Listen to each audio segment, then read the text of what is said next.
Muy buenas tardes y bienvenidos a todos los que se van incorporando a la emisión en directo de Audiomercados desde el otro lado del Atlántico. Los inversores tratan de desafiar aquello de que el mes de septiembre es el peor del año, mientras aguardan un dato de empleo de agosto en Estados Unidos que puede resultar fundamental para saber cuándo y cómo iniciará la Fed el tapering. Mientras tanto, analistas no creen que el Banco Central Europeo vaya a adelantar el final de las compras del conocido como PPP, pese a la presión de una inflación que está ya en máximos de una década. Bank of America cree que lo va a iniciar en marzo de 2022, según lo inicialmente previsto. Estos audiomercados buscamos todas las claves de la sesión de Wall Street, como siempre, gracias al patrocinio del broker IG.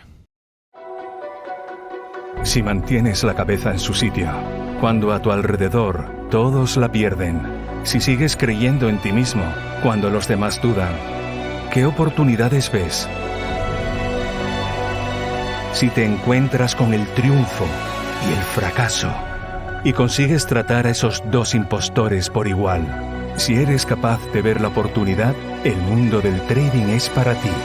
Cuando ves la oportunidad, IG. Con unos futuros que de momento vienen en positivo en esta última sesión de la semana, donde todas las miradas están fijas en la lectura del NFP, las nóminas no agrícolas de la economía norteamericana en el mes de agosto, con la expectativa puesta en las dudas sobre cuándo y cómo va a comenzar la Reserva Federal esa retirada de los ingentes estímulos monetarios puestos encima de la mesa para luchar contra la crisis de la pandemia. Incluso los futuros del S&P 500 vienen mirando muy de cerca a nuevos máximos históricos que podría marcar en la apertura, con el permiso, evidentemente, de lo que marque el NFP. El dato de empleo de agosto, la economía continúa con una recuperación rápida y robusta, la inflación se mantiene por encima del 5%, pero aún falta algo más de fuerza en la creación de empleo como para que ese proceso dé los primeros pasos. Una senda que parecía empezar a acelerarse tras los datos de junio y julio, muy robustos, y que podría constatar también la lectura de agosto, dejando ya escasas opciones a las voces más dovish para evitar lo inevitable, la esperada relajación de las compras de bonos. Es verdad que hoy se espera una moderación en la creación de puestos de trabajo por el impacto sobre la demanda y el consumo, sobre todo en el sector servicios. Ya vimos freno en este sector en el PMI preliminar del mes de agosto, provocado por el avance de la variante Delta, pero si se cumplen las expectativas, sería sin duda una cifra todavía lo suficientemente fuerte, robusta, como para seguir aumentando las expectativas del tapering. En concreto, el mercado espera una generación de 750.000 empleos en el octavo mes del año, desde los 943.000 del mes de julio, y además una nueva bajada también en la tasa de paro, en el nivel de desempleo, en este caso hasta un nivel que se situaría en el 5,2% desde el 5,4% anterior, es decir, una relajación de 2 décimas. Un dato robusto confirmaría esa expectativa del tapering, como decíamos, y en el lado contrario, un dato débil y decepcionante podría relajar esa previsión del mercado y hacer que la Fed por ahora mantenga sus estímulos a la economía. Entre las previsiones de los analistas, entre los más optimistas, VS, que dice que habrá 1 millón de nóminas no agrícolas, Barclays, que lo sitúa en 850.000, lo mismo que Citigroup, Credit Suisse y Mizuho, BNP Paribas habla de 775.000, 750.000 BMO, Daiwa, Deutsche Bank, Wells Fargo y RBC. En el rango medio, Societe Generale o Nomura con 625.000. Y entre los más pesimistas vemos a TD 400.000, Goldman Sachs 500.000 o NatWest con 525.000. Un dato que vamos a conocer en apenas aproximadamente unos 40 minutos.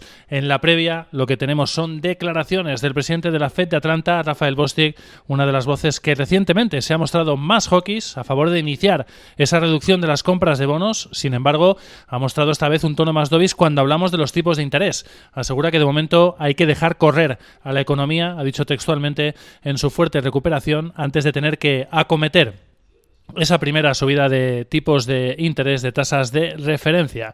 Por cierto, que ya que hablamos de la Reserva Federal, el presidente Jerome Powell parece conseguir nuevos apoyos para poder afrontar una renovación, un posible segundo mandato al frente del Banco Central norteamericano. En este caso se trata del congresista representante por Kentucky, que haya dado su apoyo a Powell de forma pública para un segundo mandato. Y ya que hablamos de estímulos, hablamos ahora de los fiscales. El senador Manchin ha pedido a los demócratas que hagan una pausa estratégica para replantear el plan de estímulos de 3,5 billones de dólares. El NFP sin duda va a ser fundamental para saber si la Fed finalmente adelantará o no el el inicio del tapering al tramo final del año, como avanzaba el propio Powell la semana pasada en Jackson Hole, acompañando ese mensaje, ese anuncio también de un tono dovish, diciendo que será con cautela y de manera gradual esa reducción de las compras de bonos, mientras a este lado del Atlántico analistas empiezan a descartar que lo vaya a hacer el Banco Central Europeo pese a la presión de la inflación de la zona euro, que ya está en máximos de una década, en el 3% en agosto, como vimos esta semana, máximos desde el año 2011.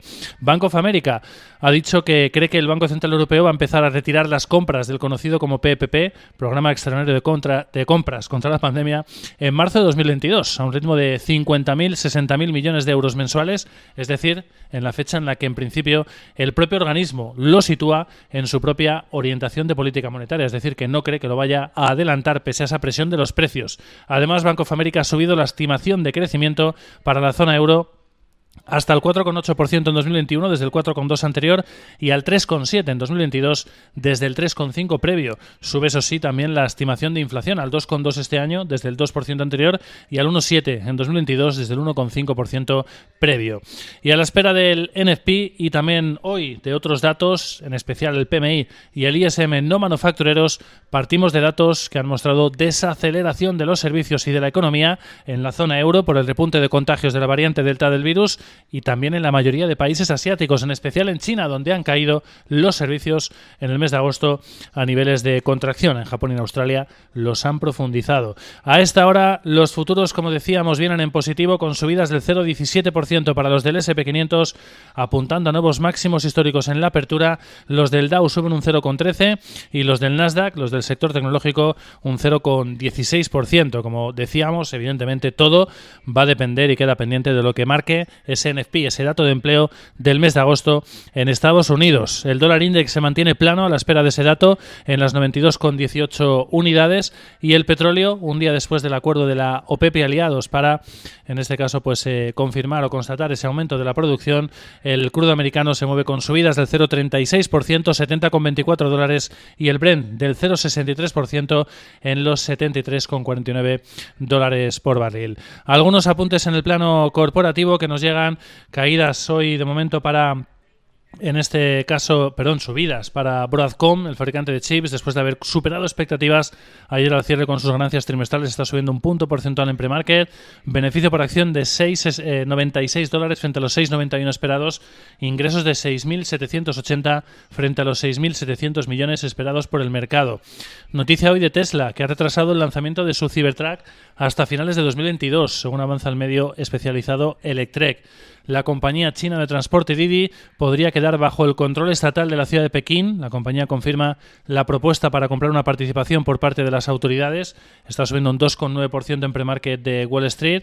Otra operación corporativa, JD.com, ha confirmado lo que se venía anticipando esta semana, que ha comprado una participación accionarial mayoritaria en China Logistics por 2.100 millones de dólares. Y por último hablamos de Chevron, que podría estar replanteando nueva estrategia, incluyendo nuevos objetivos de emisiones de carbono, según fuentes del Consejo que citan agencias. Futuros norteamericanos en positivo, los del S&P 500 apuntando a nuevos máximos históricos. Todo queda pendiente, sin duda, del dato de empleo en Estados Unidos del mes de agosto, el NFP, que va a ser determinante no solo para el sentimiento del mercado, sino para saber cuándo y cómo, o que nos dé pistas al menos, va a iniciar el tapering la Reserva Federal norteamericana. Feliz sesión.